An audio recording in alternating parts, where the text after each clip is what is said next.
बिस्मिल्लाहिर्रहमानिर्रहीम। नाज़रीन अस्सलाम वालेकुम। मैं हूं आपका मेज़बान साबिर शाकिर वफाकी दारुल हुकूमत इस्लामाबाद से। कुछ ताज़ा तरीन ख़बरें हैं। एक तरफ तो है पाकिस्तान तहरीक इंसाफ के अंदर कहते हैं जी बगावत हो गई और हालात ख़राब हो गए हैं। परवेज़ खटक साहब खुल कर आ गए, वज़रा आपस में लड़ रहे हैं, वज़ीर आज़म इमरान खान धमकियाँ दे रहे हैं कि मुझे नहीं चाहिए ये इक़्तिदार, जिसने लेना है ले लें, अगर मुझसे ज़्यादा मुझे ब्लैकमेल किया गया तो मैं इक़्तिदार से अलहदा हो जाऊँगा, अवाम में जाऊँगा। ये सब कुछ किया जा रहा है। लेकिन दूसरी जानिब मिनी बजट भी मंजूर हो गया। कौमी असम्बली में शिकस्त देने में नाकाम रहे अपोजिशन सारी मिल के भी, और पाकिस्तान तहरीक इंसाफ और वज़ीर आज़म इमरान खान का कुछ भी ना बिगाड़ सके और सारे दावे धरे के धरे रह गए। न सिर्फ एक बिल मंजूर हुआ बल्कि कई बिल मंजूर हो गए और अपोजिशन नारे लगाती रही, शोर शराबा करती रही, जलाओ घेराव करती रही, कॉपियाँ फाड़ती रही, बिल फाड़ती रही। ये सब कुछ होता रहा और सार्जेंट एट आर्म्स की बड़ी तादाद ऐवान में मौजूद रही। किसी भी नाखुशगवार वाक़या को से महफूज रखने के लिए वो सब कुछ करते रहे। वज़ीर आज़म इमरान खान को हुकूमती अरकान ने अपनी हिफाजत में लिए रखा। ये सब कुछ होता रहा। मिनी बजट मंजूर हो गया और ज़िमनी बजट जिसे कहते हैं सब कुछ हो गया और गद्दारी के इल्ज़ाम भी लगाए गए। सब कुछ नारेबाजी होती रही और धमकियां दी जाती रहीं। लेकिन दूसरी जानिब एक और चीज़ भी है, दो पसे पर्दा ख़बरें जो हैं, अच्छी ख़बरें। आलमी बैंक क्या कह रहा है? आलमी बैंक की एक रिपोर्ट आई है, वो पाकिस्तान में हैरान कुन जो बेहतरी आ रही है मईशत में, यानी मईशत अपनी बुनियादों पे वो कहते हैं जी पाकिस्तान की जो मईशत है उसकी बुनियादें मजबूत हो रही हैं। और ये जो कुछ आर्जी तौर पे जो झटके महसूस हो रहे हैं ये आर्जी हैं, और अगर ये झटके पाकिस्तान ने बर्दाश्त कर लिए और पाकिस्तान के अवाम ने बर्दाश्त कर लिए तो इन झटकों पे और इन मजबूत बुनियादों पे मुस्तकबिल में पाकिस्तान एक अच्छी मईशत की इमारत खड़ी कर सकता है। तो वो मिसाल दे रहे हैं कि ऐसे ही है जैसे जब इमारत, एक आलीशान इमारत बनानी हो तो पहले बनाने के लिए बुनियादें खोदी जाती हैं, ज़मीन का टेस्ट होता है, ज़मीन में पानी चेक किया जाता है, सब कुछ, और फिर काफ़ी गहराई में अगर अर्थक्वेक प्रूफ इमारत बनानी हो तो गहराई में जाके उसको जाल बिछाया जाता है। ख़र्चा भी बहुत होता है, सीमेंट का, बजरी का, सब कुछ। तो उस पे जब मज़बूत बुनियादें होती हैं तो उस वक्त ओनर भी चीख रहा होता है ज़रा कि जी मेरा ख़र्चा बहुत हो गया, लेकिन उस पे जो इमारत बनती है वो कहते हैं बड़ी मजबूत होती है। तो यही कहा जा रहा है, माहिरीन मईशत ये कह रहे हैं। आलमी बैंक की रिपोर्ट इसको सपोर्ट कर रही है। आलमी बैंक की जानिब से रिपोर्ट जारी की गई है।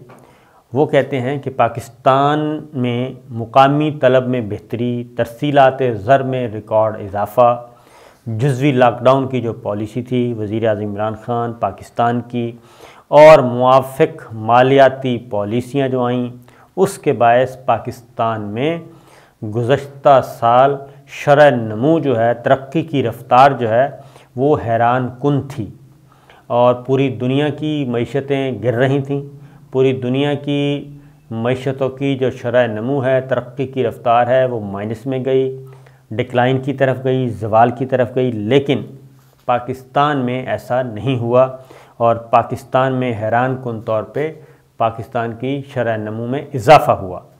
और आलमी बैंक ने पाकिस्तान और बांग्लादेश में बेहतर इम्कानात के बायस ख़ित्ते के लिए अपनी 2021 की शरह नमू के तखमीने का असर नौ जायज़ा लेना पड़ा उन्हें। और ये सब कुछ हुआ और उन्होंने ये बताया कि आलमी बैंक ये कह रहा है कि पाकिस्तान ने जो इस्लाहात की, दरामदात में मुकाबले की सलाहियत बढ़ाने और तवानाई के शोबे में माली इस्तेहकाम से फ़ायदा उठाते हुए पाकिस्तान की शरह नमू रवां माली साल के दौरान 3.4% और 22-23 में 4% रहेगी। ये रिपोर्ट बता रही है और इस पे पाकिस्तान की तारीफ़ की जा रही है। और तेज़ी से वो कहते हैं पॉलिसी रेट में इजाफे के बाद भी ये रुझान सिर्फ पाकिस्तान में वापस पलटा है, ताहम पाकिस्तान में माली साल 2021 में माली दबाव के बायस हकीकी अखराजात में कमी आई। ये भी कहा जा रहा है पाकिस्तान और श्रीलंका के दरमियान कोरोना वबा के दौरान कमज़ोर हो जाने वाले ताल्लुकात दोबारा मजबूत हो रहे हैं। पाकिस्तान और श्रीलंका के मालियाती चैलेंजेस भी खित्ते की शरह-ए-नूम पर मनफी असरात डाल रहे हैं। तो ये सब कुछ रिपोर्ट है आलमी बैंक की। उसके बाद इसी दौरान मुश्तरका मफादात कौंसल का इजलास होता है, वज़ीर आज़म उसकी सदारत करते हैं और इस इजलास में सूबाई वज़राए आला आते हैं, तमाम के तमाम, सिंध, खैबर पख्तूनख्वा, बलूचिस्तान, पंजाब और वफाकी वज़रा इसमें शरीक होते हैं। सूबाई चीफ सेक्रेटरीज़ आते हैं और वज़ीर आज़म इमरान ख़ान की सारा दिन सदारत में इजलास होता रहा और 3 नुकाती एजेंडा ज़ेर गौर आया। उसमें मरदमशुमारी के इनेकाद की मंजूरी दे दी गई, 7वीं मरदमशुमारी हो रही है और मरदमशुमारी मॉनिटरिंग कमेटी बना दी गई। तो कहने का मतलब ये है कि पीपल्स पार्टी भी ऑन बोर्ड है और पाकिस्तान पीपल्स पार्टी भी मौजूदा हुकूमत या मौजूदा जो पावर सेक्टर है, पावर कॉरिडोर्स का सेक्टर कह रहा हूँ, उसमें सब एक दूसरे के साथ हैं और किसी किस्म का कोई हर्डल्स क्रिएट नहीं कर रहे। और पीपल्स पार्टी इन फैक्ट किसके साथ है? Peoples party in fact Pakistan Tehreek Insaf यानी कि वफाकी हुकूमत के साथ खड़ी है और सिर्फ मुस्लिम लीग नवाज़ है जो कि बाहर है और मुस्लिम लीग नवाज़ जो कि गिराना चाहती है हुकूमत, पीपल्स पार्टी उसका साथ नहीं दे रही। ये एक प्लस पॉइंट है। इसी तरीके से जो एक और काम हुआ वो ये हुआ कि लाहौर में शहबाज शरीफ साहब ने एक पेटिशन फ़ाइल की थी और उसमें जो FIA में उनके ख़िलाफ़ मनी लॉन्ड्रिंग के इन्वेस्टिगेशन चल रही है और वो ज़मानत पर हैं, अबूरी ज़मानत पर हैं, उसको उन्होंने लाहौर हाई कोर्ट में चैलेंज कर दिया और परसों चैलेंज किया, कल उनकी हियरिंग हो गई। आम तासुर यही था और एक अफवाह भी थी कि बस शहबाज शरीफ साहब के हक़ में फ़ैसला आया कि आया। लेकिन जब कोर्ट रूम में प्रोसीडिंग स्टार्ट हुई और तो उसमें इब्तदा में ही फाजिल अदालत ने ऐसे सवालात उठाए ऑनरेबल जजेस ने कि शहबाज शरीफ साहब के वकला के पास कोई जवाब नहीं था। और जब उनसे पूछा गया कि जब 2 साल पहले 2 साल तक ये तहकीकात FIA कर रही है, आपके ख़िलाफ़ FIR दर्ज है, ट्रायल कोर्ट में आप पेश हो रहे हैं स्पेशल अदालत में, और 2 साल बाद आपको कैसे ख्याल आया कि ये सारा कुछ गैर कानूनी है, तो अब क्यों आए हैं, पहले क्यों नहीं आए? जब उन्होंने देखा कि अदालत का मूड जो है वो नहीं है रिलीफ देने वाला और लाइन और लेंथ सही नहीं मिल रही, तो लिहाजा शहबाज शरीफ साहब को कल अपनी दरख्वास्तें शहबाज शरीफ और हमजा शहबाज को वापस लेना पड़ी और वापस लेने की बुनियाद पे लाहौर हाई कोर्ट ने ख़ारिज कर दी। वरना तो आपको मालूम है कि एक नैरेटिव ही और एक परसेप्शन ही बन गया था कि बस जनाब जैसे ही शरीफ फैमिली लाहौर हाई कोर्ट में जाएगी तो उनको रिलीफ मिलेगा। तो कल ये तासुर भी नफ़ी में तब्दील हो गया। उसके बाद इस्लामाबाद हाई कोर्ट में भी कुछ ऐसा ही हुआ। इस्लामाबाद हाई कोर्ट में आपको मालूम है कि chief justice Islamabad high court ने 2-3 हुक्म ऐसे जारी किए हैं जो माजी में जिनकी मिसाल नहीं मिलती। उसमें नेवी क्लब गिराने का है, नेवल फार्म्स को तहवील में लेने का है, मोनाल को तहवील में लेने का है, मोनाल रेस्टोरेंट जो है, ये सब कुछ। तो इनको भी ये सिंगल बेंच जस्टिस अतर मिनल्ला साहब का ये फ़ैसला है, इनको भी इनके ख़िलाफ़ भी अपीलें फ़ाइल कर दी। सिंगल बेंच के अलग अलग फ़ैसलों पे को चैलेंज कर दिया। इंट्रा कोर्ट अपील इसको कहते हैं, ICA, ये फ़ाइल की गई थी। जब ये फ़ाइल की गई तो अगेन इसका कहा गया था जी कि जो ऑर्डर पास किया है इसको आप मुअत्तल करें। और स्पेशल ये बेंच जो था वो जस्टिस आमिर फ़ारूक साहब और जस्टिस मियां गुल हसन औरंगज़ेब पर मुश्तमिल था। उसमें भी ये हुआ कि जब additional attorney general Qasim Wadood अदालत में पेश हुए और जब ऑनरेबल जजेस ने सवालात उठाए तो उसमें फिर ये पेटिशन, ये दरख्वास्तें भी वापस लेना पड़ी, क्योंकि उसमें फाजिल अदालत ने, ऑनरेबल जजेस ने ये कहा कि भाई ये वफाक को आना चाहिए, फेडरेशन को आना चाहिए, बराह रास्त नेवी तो नहीं आ सकती दरख्वास्तें लेके। तो फेडरेशन आए وہ بات کرے تو یہ بائی پاس کیوں کیا گیا وہ بھی واپس لینا پڑیں ان کو وہ درخواستیں۔